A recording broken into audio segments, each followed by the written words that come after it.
Pendidikan karakter merupakan cara berpikir dan berperilaku sehingga menjadi ciri khas setiap individu untuk hidup dan bekerja sama dalam keluarga, masyarakat, bangsa maupun negara.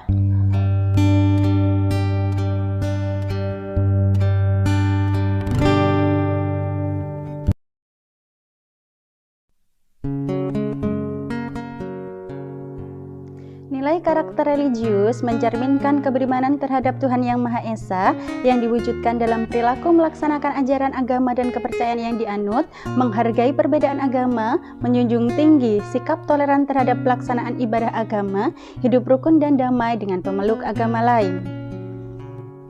Ciri-ciri karakter religius diantaranya memiliki keimanan yang utuh, suka beramal, melaksanakan ibadah dengan tekun, dan memiliki akhlak yang mulia. Ada berbagai macam penerapan nilai religius di sekolah, diantaranya yang pertama, berdoa sesuai dengan kepercayaan masing-masing sebelum dan sesudah pelajaran. Kedua, melaksanakan ibadah sholat bagi siswa yang beragama muslim. Yang ketiga, toleransi dan hidup rukun dengan teman yang berbeda agama. Yang keempat, anti kekerasan dan bullying. Yang keenam, tidak memaksakan kehendak. Yang ketujuh, menyapa teman dengan salam. Kedelapan, mengucapkan salam jika masuk kelas. Dan yang terakhir, salim kepada guru ketika bertemu dengan guru. Berikutnya, penerapan nilai religius di lingkungan masyarakat. Kalian bisa berbuat baik kepada sesama, saling tolong-menolong, menjalankan ibadah bersama, kemudian tidak melakukan perbuatan zina, dan menjauhi larangan agama.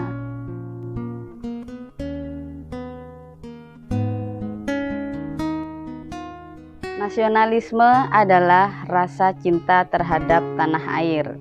Nasionalisme merupakan modal utama untuk mewujudkan tujuan negara, yaitu kehidupan yang sejahtera, adil dan makmur, serta berdaulat. Jauh sebelum Indonesia merdeka, kita sudah berikrar menyatukan diri sebagai satu bangsa, yaitu bangsa Indonesia pada momen Kongres Pemuda kedua yang dilaksanakan di Jakarta tanggal 28 Oktober 1928. Kami bersumpah bertanah air satu, berbangsa satu, berbahasa persatuan bahasa Indonesia. Nasionalisme yang diwujudkan melalui Sumpah Pemuda dilatar belakangi dengan masyarakat multikultural. Artinya apa? Bahwa dengan sadar kita adalah bangsa yang memang terdiri dari bermacam-macam suku dan budaya. Oleh karena itu, untuk memupuk, memelihara rasa nasionalisme yang harus senantiasa kita terapkan adalah saling menghargai, menghormati, toleransi, simpati, dan empati. Sebagai contoh hal yang tidak pantas dan dapat merusak ketentraman, bahkan rasa nasionalisme adalah perbuatan mencela orang lain dengan istilah bullying, baik secara verbal maupun tindakan.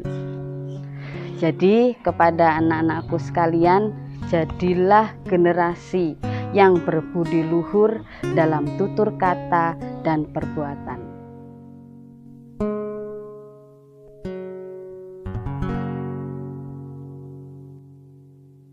Nilai integritas merupakan upaya menjadikan diri sebagai orang yang selalu dapat dipercaya dalam perkataan, tindakan, dan pekerjaan. Penerapan nilai-nilai integritas di sekolah diantaranya, yang pertama adalah mentaati tata tertib yang berlaku di sekolah. Yang kedua, memiliki komitmen untuk datang ke sekolah sebelum bel masuk. Yang ketiga, selalu mengerjakan piket. Yang keempat, selalu mengerjakan tugas yang diberikan oleh Bapak dan Ibu guru. Yang kelima, tidak mencontek saat ujian. Yang keenam, memiliki prinsip untuk selalu menjadi juara di kelas.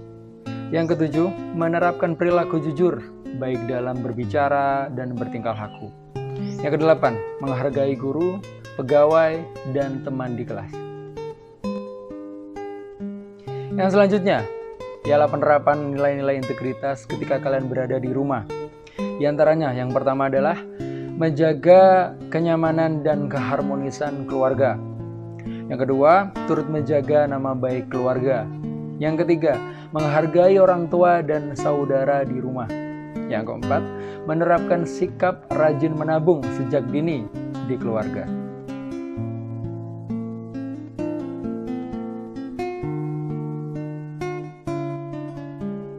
Nilai kemandirian dalam pendidikan karakter merupakan sikap dan perilaku tidak bergantung pada orang lain dalam menyelesaikan berbagai tugas dan persoalan, serta mempergunakan segala tenaga, pikiran, waktu untuk mewujudkan harapan, mimpi, dan cita-cita kalian.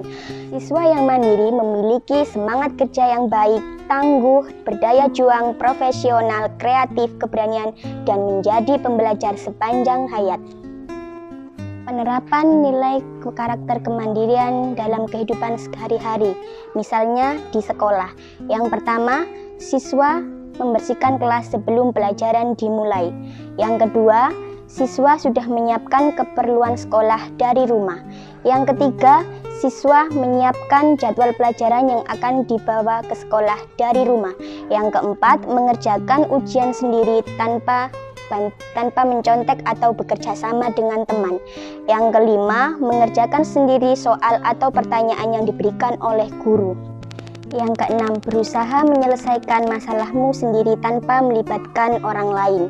Karena kalau kita melibatkan orang lain, bukan malah menyelesaikan masalah, tapi malah menambah masalah baru. Misalnya nih, kamu punya masalah dengan siswa B, lalu kamu cerita pada siswa C. Lah, siswa C ini tidak terima, lalu dia ngajak teman-teman yang lain untuk menghakimi siswa B. Lah, nantinya kan akan terjadi tawuran antar pelajar. Yang ketujuh, mampu mengatasi masalah sendiri secara positif, tidak melampiaskan ke hal-hal yang negatif seperti merokok, minum miras, ataupun narkoba, karena itu dapat merugikan diri sendiri dan merusak masa depan kalian. Nah, sekarang adalah penerapan nilai karakter mandiri di rumah. Yang pertama, disiplin bangun pagi. Yang kedua, merapikan tempat tidur setelah bangun tidur. Yang ketiga, mencuci piring setelah makan tanpa disuruh orang tua. Yang keempat, mencuci dan menyetrika baju kalian sendiri. Yang kelima, membersihkan rumah seperti menyapu, mengepel. Yang keenam, mengerjakan tugas daring sendiri tanpa bantuan orang tua ataupun guru les. Cara menumbuhkan sikap mandiri. Yang pertama, biasakan menerima persoalan belajar dengan sikap dan pemikiran yang ikhlas. Yang kedua, kegigihan dan ketekunan dalam mengerjakan tugas-tugas yang diberikan. Yang ketiga, harus yakin bisa mengerjakan. Pasti ada solusi dan jawaban dari setiap permasalahan yang dihadapi.